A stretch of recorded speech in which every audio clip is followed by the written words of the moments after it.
perkenalkan dulu ya, aku Gabriela, NPM aku 2542117. Kalau saya, Sani dengan NPM 2542080. Saya sendiri dengan NPM 2542134. Dan saya Vivianko dengan NPM 2542029. Jadi di podcast perdana kami dan yang terakhir ini, kami tuh bakal bahas topik yang sangat spicy banget dari dulu sampai sekarang. Benar. Topiknya apa sih? Sudah pasti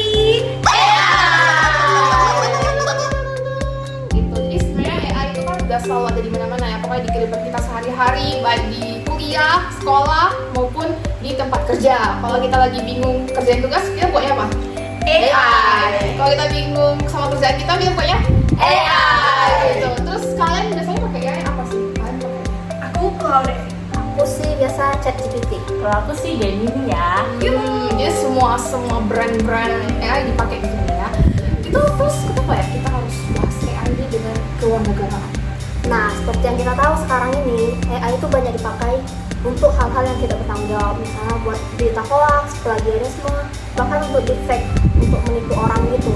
Nah itu sih yang menarik. Sebenarnya kita sebagai seorang warga negara digital gitu ya, kita tuh punya hak untuk kita memakai teknologi secara bijak gitu loh. Tapi kita harus memperhatikan apakah kita benar-benar boleh menggunakan AI itu semena-mena kita. Kita harus juga jaga-jaga gitu loh. Terus ya itu penting ya. Kenapa kita Harus itu penting banget sih. Contohnya kita bisa pakai AI untuk kita belajar, browsing, atau mungkin kerjain tugas atau bahkan bantu kita di kantor gitu ya. Tapi kita harus sadar apakah karya itu merupakan 100% dari karya kita. Karena itu merupakan nilai kejujuran juga di dalam Pancasila. Itulah yang penting. Betul, terus ada isu kejagaan data ya. AI itu butuh data buat belajar. Nah, kita harus sadar data pribadi kita dipakai segimana baiknya kita.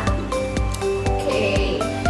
Sebelum kita masuk ke kasus yang nyata, real, kita aku minta kalian ceritain dari pengalaman pribadi kalian dalam menggunakan AI itu buat apa aja? Kayaknya dari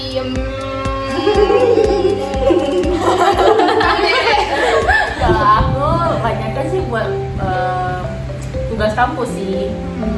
Tugas kampus. Pakai Gemini. Ya, Brand ambassador.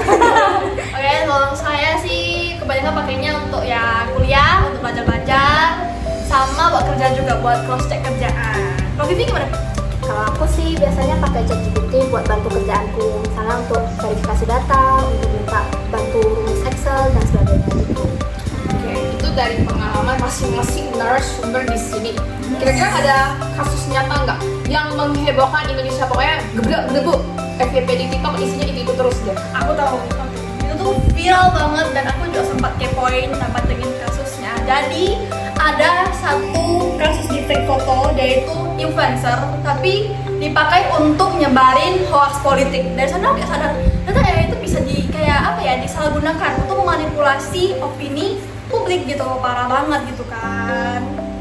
Terus gak usah jauh-jauh deh di kampus kita. Kayak di kampus kita. Ngomong sih itu Pak. Kayak di kampus, misalnya mahasiswa bikin tugas segala macam, dia pakai AI 100% tuh. Tak gitu lah gitu. Nah, itu akhirnya kena sama dosen, jadinya kena Plagiarisme. Nah, makanya itu penting banget bagi kita untuk menggunakan AI itu ada batasnya. Dimana kita boleh memakai AI itu sebagai sumber referensi, tapi kita juga harus mengecek kembali lagi.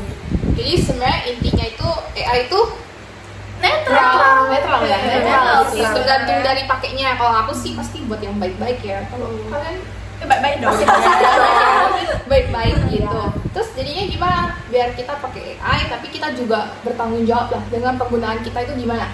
Yang pertama sih kita kalau mau kumpul sesuatu kita harus cross check lagi sih. Lalu juga kalau misalnya kita ada pakai AI, kita jangan lupa cantumin juga sumber datanya. Lalu juga cantumin sumber datanya dan recheck lagi sumber datanya benar atau enggak. Yang ketiga mungkin untuk data kita harus dijaga dan juga data orang lain ketika kita tuh memakai aplikasi AI atau sarana AI lainnya. Jadi ya itulah guys pembahasan kita mengenai AI ini. Jadi ya intinya kalian sebagai generasi Gen Z, ada Gen Alpha, habis itu Gen apa lagi banyak banget gen selanjutnya tetap bisa pakai AI biar kita update terus ya. Tapi dipakailah untuk hal yang baik dan benar gitu. Jadi that's it podcast yang perdana dan yang terakhir. Terima kasih sudah menonton dan Sampai jumpa.